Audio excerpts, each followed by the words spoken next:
All right, guys, in this video we're going to go over the medical backpack. So it is loaded up, sort of, kind of. I don't think I really have got it where exactly I want it, but I've got it loaded enough and organized enough that I have it with me in the vehicle.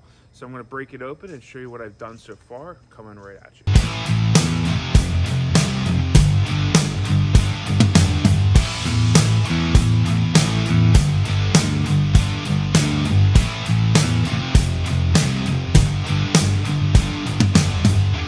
So here it is, guys. This is the medical backpack as it stands right now. We're going to start on the outside and kind of work our way in. Up front here, we have the Combat Air Training Rescue Litter. So it is MOLLE to the front. Basically, you tear this open and the litter is inside. Now, it's holding a Recon collapsible litter. Collapsible, more like a nylon fabric litter. You have 3 tourniquets on the front that are all Recon tourniquets. They are bungeed on. Coltac makes a really interesting shock cord attachment for tourniquets. They're really good. Up front up here, I have a Sharpie, I have a Write in the Rain notebook and a Write in the Rain pen. For whatever reasons, names, ages, time, whatever you can think of. On the side here, I have a pair of shears that are kind of fastened in right there. I also have on the top a pair of shears, a carabiner on. I also have a pair of gloves. Why do I have gloves with leather palms?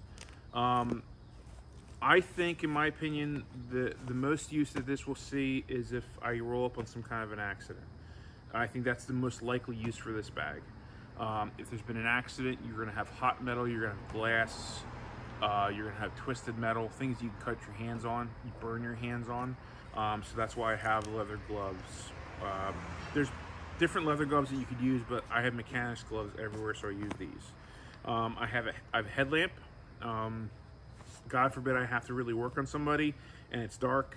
I want to be hands-free, or with a light anyway. And then I have 2 Rescue Me's that are on either side here. These have glass breakers on them. They also have razor blades that are good for cutting seatbelts, clothing, a myriad of other things. All right. So now we're going to get into the bag itself. So in the first part of the bag, I have basically set this up for trauma. I've got more Recon tourniquets. I've got RATS tourniquets. I have, these are H bandages. They're non-sterile H bandages that are out of the packaging for trauma. I'm not thinking about sterility. Argue with me if you want to. The first thing that the bus is going to do is pump antibiotics into their system. I'm not worrying about sterility with a trauma victim. Especially not external. Anyway, this is not my primary concern. My primary concern is keeping them alive. Through here, I have compressed gauze. I have more Israeli bandages. I have some triangular bandages for mobilization. This is bleeding trauma. In this pouch here, I have a number of airways, different sizes, different types. That is what is inside of this pouch, along with going with the airway theme, chest seals. So that is basically what is in this pouch. And do I think the mesh in this is gonna hold up long term? I really don't, but time will tell. Here I have hypothermia related stuff. I have hot hands. I have hot hands and rescue blankets. That is what is in, because these are the larger ones that you can actually put on someone's body, which could help warm them up. That is what this is for. In this pouch here, it is nothing but compressed gauze. Talking to John Cranson's video with Prepare Patriot, one of the things that he had said in the one video was he can never have enough gauze. So that's the reason why there's 6 or 10 compressed gauzes in this one pouch. Up here I have headlamps. There's about, I think, 5 or 6 of them in there. If there's other people on scene and they need help, because I may not be using any of this. I may be rolling up to something where there's a paramedic or an EMT or a doctor who doesn't have their kit, and I can just say here. Okay, so headlamps, gloves, and that is basically what is in the main front pouch. And this is a pouch that's been staged more than the other one. There's more room in this bag, but again, I don't necessarily trust these zippers not to blow out. So I'm trying to think it through that way. The back area, I haven't really figured out exactly what I want to do with it yet. What I do have right now, this is something that was given to me. This is glucagon nasal powder. This is for someone that's going into diabetic shock. I have not been trained on this. I will be trained on this before I use it. I also have Narcan. Fentanyl is something that's going through our country and through our cities. You should have Narcan in your bag. Again, if you don't know how to use it, get trained on how to. In this back pouch here, I have these Recon glow sticks. These things are stupid bright and they're very large, so I could crack a couple of these, throw it on the ground, and kind of light the area. I also have some SAM splints in the back here for mobilization of joints. This is a grab and throw IFAK. This is 2 IFAKs that are completely broken down into this pouch.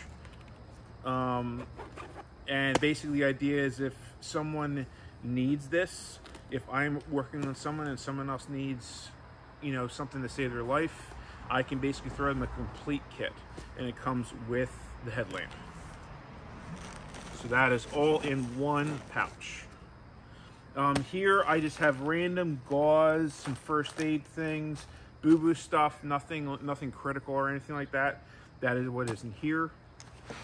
There's a couple other pouches that are in here that I haven't really decided what the purpose for me is yet. This is one of them. I think this will probably wind up being an IV pouch, more than likely, but I haven't done anything with this yet. And again, up here, there's another area that is kind of organized for things. I don't know what I'm going to do with this yet either. I haven't really decided. I haven't gotten that far. And that's it. That is the bag as it stands right now. So is it set up perfectly? Nope. Is it as full as it could be? Nope. But my guess is if I rolled up on some kind of an accident or something else and I handed this bag off to an EMT, my guess is, or a doctor, my guess is he would be happy to have this rather than nothing. It's got enough stuff in it that it could help with major bleeding trauma. I can go through the March algorithm with what I have in this bag. There's supplementals I want to add to it, like a C-collar, an O2 sensor, more airway items, dechoker. There's a lot of things I want to add to it. And I also want to pare things down so I don't have so much of one thing. So if there's changes to be made to it, things to be tweaked about it, but as it stands right now, I am carrying this in my vehicle. Again, the reason why it is red because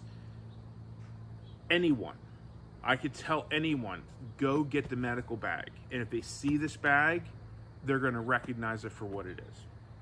So that's it, guys. That is the bag as it stands right now. So that's it, guys, that's the video. So this is the bag. I got this off of Amazon. I believe it's being produced by MyMedic is the company. There were a bunch of compression straps that go across the front of it that I eliminated, that I cut off. I just thought they were unnecessary. I think for what it is, it'll work fine. And again, it's not finished. None of my stuff's ever finished. I'm always tweaking, changing, finding new things, as you should too. Think about it, use your head, use your brain. But that's it for right now. I think right now it is more than suitable to deal with major trauma, and that's the idea of the bag. I'm not trying to save the world. I'm not trying to do major surgery. I'm just trying to keep people alive until the professionals can get there, because I'm not a professional. Trained, yes, but I'm not a professional. So that's it, guys. Hope you enjoyed the video. Hope you get some ideas for your own stuff. And remember, you don't have to know how to use this stuff to carry it with you. Carry it because someone is likely to get there that does know what they're doing, and they probably will not have their shit. So carry it. You don't have to know how to use it to carry it. But in that vein of thinking, go get training. Immediate Action Medical and Tactical Response. Prepare Patriot runs a medical class. There are bleed classes all over the place. Go get training. Go on the internet, search around, you will find training courses. Refuge Medical apparently has an amazing training. So go get training. Because the reality is, the more you do for you, the better you can use what you have. A guy that has training, that all he has is what's on his person, versus a guy that doesn't have training and has the kitchen sink that this is, that guy with training is more valuable in that situation. Put value into yourself. Value yourself enough to go learn new things, to challenge yourself. That's more important than anything else, because you apply that to everything you put your hands on versus having that perfect bag or that perfect setup, because that's not important.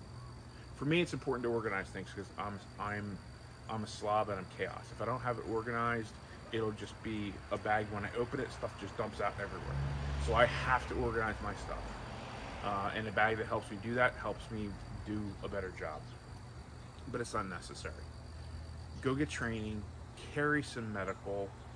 It is way more important than carrying your gun. And if you're carrying your gun to save a life, you're more likely to save that life with medical than with a bullet. Carry your stuff, guys. And that's it. I hope you're having a good Sunday. I hope you're using it productively. I hope that you're making yourself better. I hope you're improving yourself. And remember, your path is out there. Go find it.